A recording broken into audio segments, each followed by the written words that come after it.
Welcome to my channel ঘোরাফেরা রান্না। দেখো বন্ধুরা, আজকে তোমাদের জন্য আমি নিয়ে এসেছি নতুন একটা রেসিপিটি হলো আলু চিংড়ি। আমি আলু কেটে রেখেছি, আর এদিকে চিংড়ি মাছ আমি কেটে ধুয়ে হলুদ লবণ দিয়ে মেখে রেখেছি। দেখো কি করে করব আলু চিংড়ি। এখন আমি কড়াই বসিয়ে নিয়েছি, তেল ঢেলে দিচ্ছি। দেখো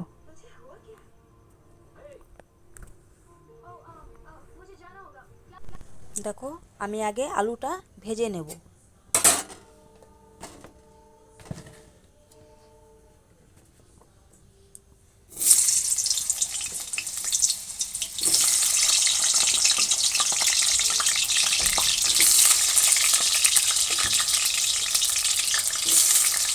আমি আলুগুলো টুকরো টুকরো করে কেটে নিয়েছি, কেউ চাইলে লম্বা লম্বা করেও কেটে নিতে পারে। আমি অল্প দিয়ে দিব নুন,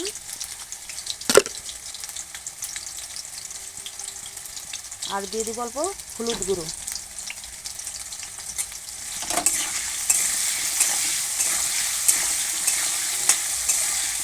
এভাবে আমি ভেজে নেব আলুগুলো। দেখো আমার আলু ভাজা হয়ে গেছে, এখন আমি তুলে নেব। এখন আমি মাছগুলো ভেজে নেব।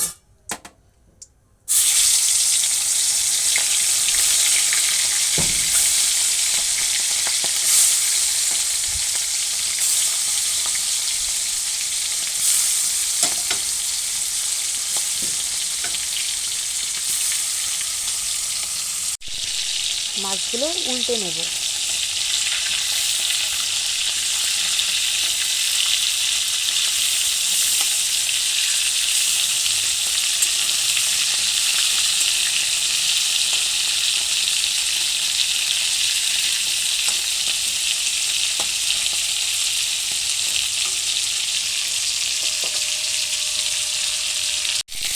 দেখো আমার মাছ ভাজা হয়ে গেছে, এখন আমি নামিয়ে নেব মাছ ভাজাগুলো।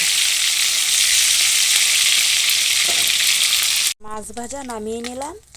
এবার আমি কিছু পেঁয়াজ কেটে রেখেছি,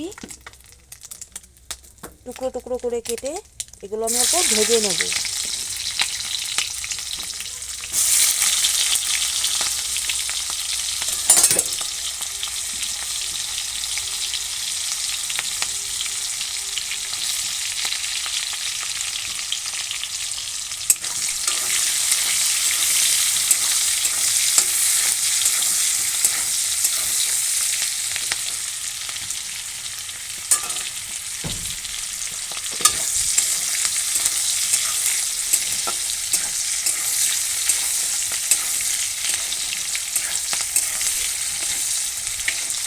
আমি এই পেঁয়াজগুলো ভেজে তুলে নেব। আমি পেঁয়াজগুলো তুলে নিয়েছি, এখন আমি আর একটু তেল দিয়ে দিব। এখন দিয়ে দেব একটি শুকনো লঙ্কা, দিয়ে দিব দুটো তেজপাতা আর অল্প জিরে।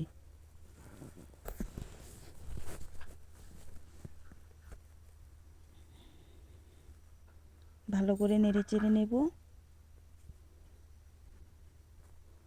এখন দিয়ে দিব কুচিয়ে রাখা পেঁয়াজ।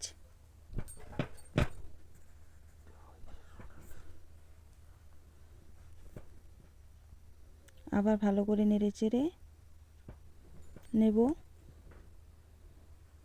পেঁয়াজগুলো একটু ভাজা ভাজা হবে।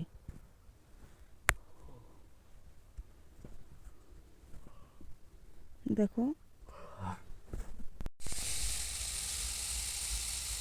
এখন দিয়ে দেব পেঁয়াজ বাটা,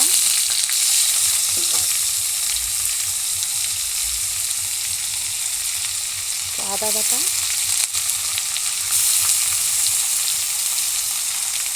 দিয়ে দেবো জিরা বাটা, রসুন বাটা, শুকনো লঙ্কার গুঁড়ো,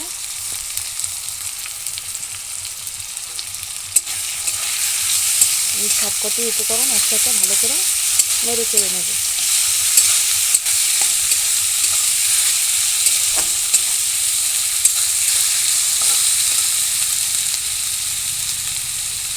দিয়ে দেবো টমেটো একটা,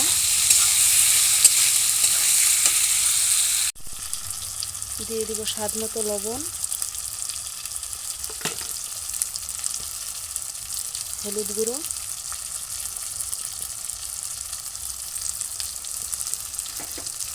আর অল্প জল দিয়ে ভালো করে আমি কষিয়ে নেব মশলাগুলো।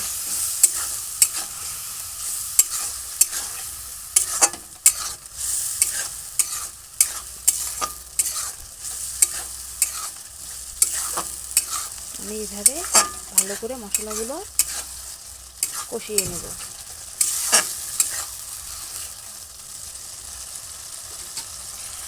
দেখো আমার মশলাগুলো কষানো হয়ে গেছে।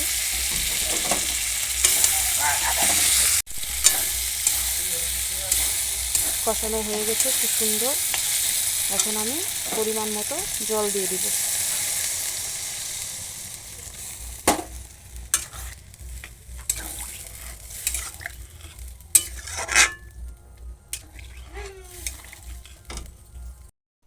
দেখো ঝোল ফুটে গেছে। এখন আমি মাছগুলো সব ছেড়ে দেব। এখন একটু নেড়ে চেড়ে নেব।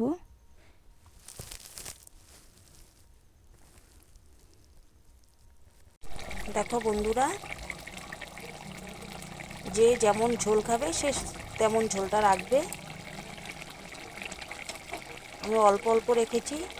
এবার আমি দিয়ে দেব আমি যে আগেই পেঁয়াজগুলো ভেজে তুলে রেখেছিলাম সেই পেঁয়াজগুলো দিয়ে দেব।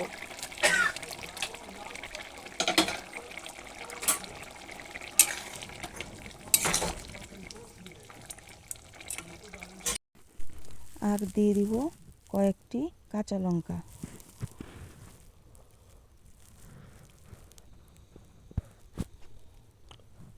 দেখো বন্ধুরা কত সুন্দর হয়েছে। তোমরা এইভাবে বাড়িতে বানিয়ে খাবে। কেমন হয়েছে বলো। এবার আমি গ্যাসটা অফ করে দিব। এখন দিয়ে দেব আমি গরম মশলা। নেড়ে চেড়ে দেবো।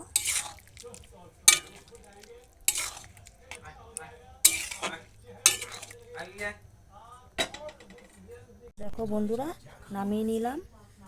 তোমাদের কেমন লাগলো অবশ্যই কমেন্ট করে জানাবে। আর সবাইকে অসংখ্য অসংখ্য ধন্যবাদ।